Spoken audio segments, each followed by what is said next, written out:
ہم وہی کہیں گے جو ہمارا دین ہم کو بتاتا ہے، عمل کرو تو تمہارا بھلا ہے۔ حضرات گرامی، وہ رات آنے والی ہے، وہ بخشش والی رات آنے والی ہے جس کو ہم شب برات کہتے ہیں۔ اس رات میں کیا کرنا ہے؟ سب سے پہلے مغرب کی اذان سے ایک 15 منٹ پہلے، جیسے کہ 40-42 پر اذان ہو رہی ہے، تو آپ 5:25 پر بیٹھ جائیے ہاتھ میں تسبیح لے کر، اور 100 مرتبہ درود پاک پڑھیے، اور 40 مرتبہ لا حول ولا قوت الا باللہ العلی العظیم پڑھیے۔ تو اس عمل سے اللہ پاک 80 سال کے گناہوں کو معاف فرما دیتا ہے۔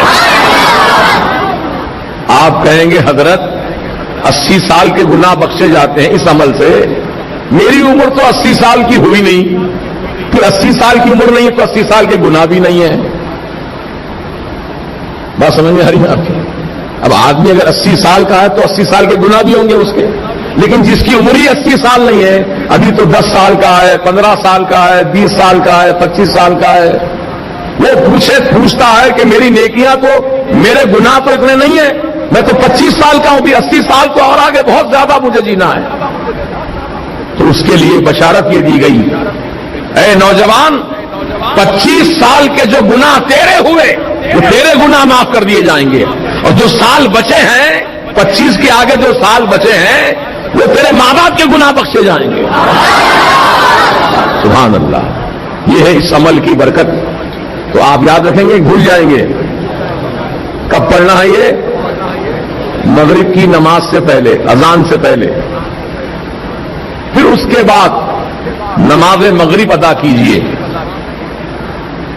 اور نماز مغرب کے ساتھ ہی موقع ہو تو سورہ یاسین 3 مرتبہ پڑھ لیجیے۔ اگر نہیں کچھ تاخیر سے پڑھنے کا ارادہ ہے تو آپ اپنے گھر جائیے اور غسل کیجیے، شب برات میں غسل کیجیے، بڑا مبارک غسل ہے وہ۔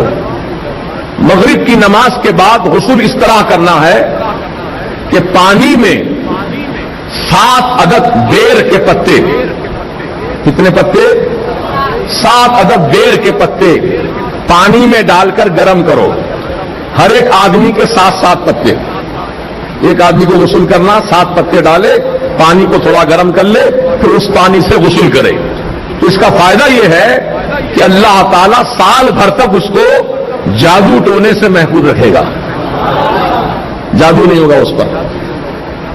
اب جو پہلے سے ہے وہ تو اس کا علاج کرانا پڑے گا، اس کو ہٹانا پڑے گا، لیکن آئندہ سال، یعنی یہ شب برات سے لے کے آنے والی شب برات تک، اب اس 1 سال کے عرصے میں کوئی نیا جادو اثر نہیں کرے گا۔